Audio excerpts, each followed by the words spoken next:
Hi friends, welcome back to my channel. My name is Shalina and I am a trained IELTS tutor.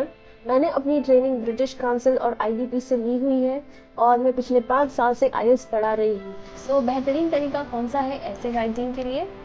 तो सबसे पहली चीज़, हमें band descriptors follow करने हैं। हमारे बैंड डिस्क्रिप्टर्स ये वाले हैं। सो हमारा जो फर्स्ट बैंड डिस्क्रिप्टर है वो है टास्क अचीवमेंट, सेकेंड है कोहेरेंस एंड कोहीजन, थर्ड वन है लेक्सिकल रिसोर्स और फोर्थ वन है ग्रामेटिकल रेंज एंड एक्यूरेसी। इसको मैंने पूरी तरह से डिस्क्राइब करके एक दूसरी वीडियो भी डाली हुई है। अगर आपको इसको जानना है बेहतर तरीके से तो आप मेरी दूसरी वीडियो को भी देख सकते हो। अब हम देखेंगे दूसरी रिक्वायरमेंट क्या है।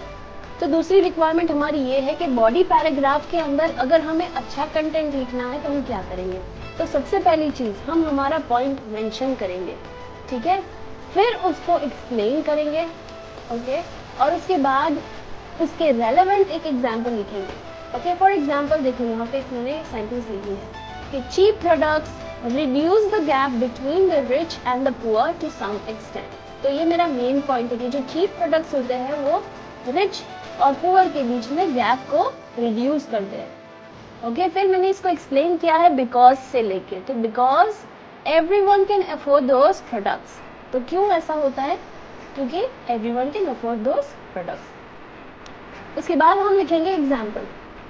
सो फॉर एग्जाम्पल करके मैंने लिखा है the market is flooded with low price mobile phones from China which can be seen in the hands of every Tom, Dick and Harry.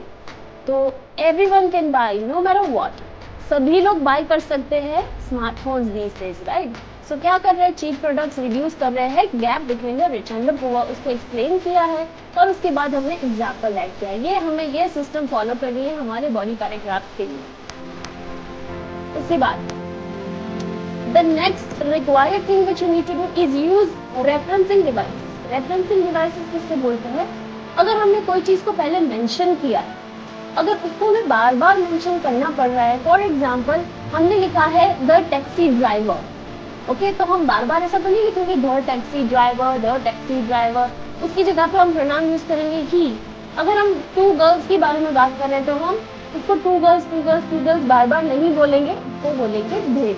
Okay, सो इसको बोलते हैं रेफरेंसिंग डिवाइसेस। तो हमें रिफर करना है, जो हमें पहले हमने लिख लिया है उसको हम बाद में रिफर करेंगे by using pronouns, by using he, she, it, they, we, you.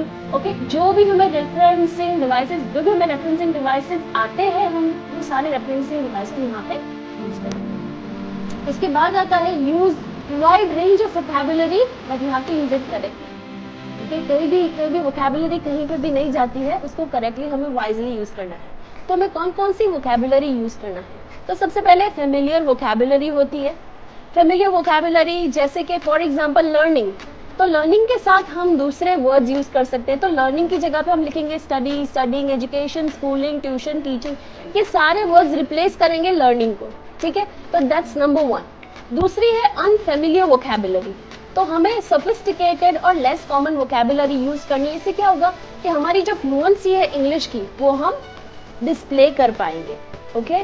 पर देन ऐसा ना हो कि आपको उसका रियल मीनिंग ही नहीं पता और आपने यूज कर दी। तो हमें you have to use it correctly, okay. So for example propensity, aggravate, excavation, ये सारे वर्ड्स हैं जो सोफिस्टिकेटेड वर्ड्स हैं जिससे हम यूज कर सकते हैं हमारे ऐसे में। इसको करेक्टली यूज करना होगा, ठीक है। Next thing is use wide range of sentences. हमें तरह तरह की सेंटेंसेस यूज करनी है यहाँ पे। हमें सिंपल सेंटेंस बनानी है, कंपाउंड सेंटेंस बनानी है, कॉम्प्लेक्स सेंटेंस बनानी है, पैसिव, कंडीशनल, क्वेश्चन सेंटेंस। हमें तरह तरह की सेंटेंसेस बनानी है। इसको डिस्क्राइब करता हुआ मैंने एक अलग वीडियो भी रखा है जिसके अंदर फुल्ली एक्सप्लेन किया है कि सिंपल सेंटेंस क्या है, कंपाउंड, कॉम्प्लेक्स, पैसिव, कंडीशनल और क्वेश्चन सेंटेंस क्या है। यहाँ पे मैं रफली रन थ्रू कर जाऊंगी यहाँ पे। तो सिंपल सेंटेंस वो होता है जिसमें एक सब्जेक्ट, एक वर्ब और एक ऑब्जेक्ट होता है।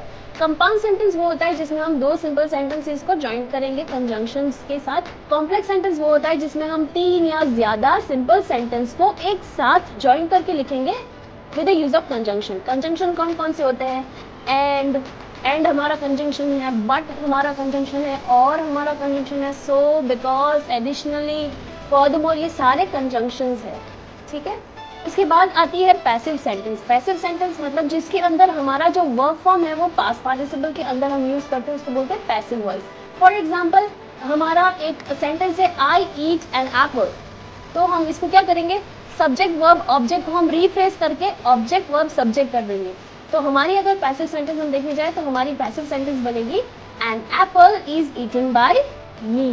ठीक है, तो एप्पल पहले आ गया, ईट की जगह पे हमने पास्ट पार्टिसिपल फॉर्म यूज कर दिया eaten by me. Next is conditional sentence. Conditional sentence होता है जिसमें हम कंडीशन लगा देते हैं, अगर ये है तो वो हो, तो वो होगा, अगर ये है तो वो होगा। ठीक है, तो if something is there then something will be there. Okay, that is called conditional sentence. और लास्ट थिंग है क्वेश्चन सेंटेंस। ओके, तो हमें एक इंटरोगेटिव सेंटेंस बनानी है जो एक फॉर्म कर रहा हो with a question mark always. और उसके बाद जो चीज़ बहुत ज़रूरी है वो है हमारी हैंडराइटिंग। अच्छी हैंडराइटिंग लिखना है।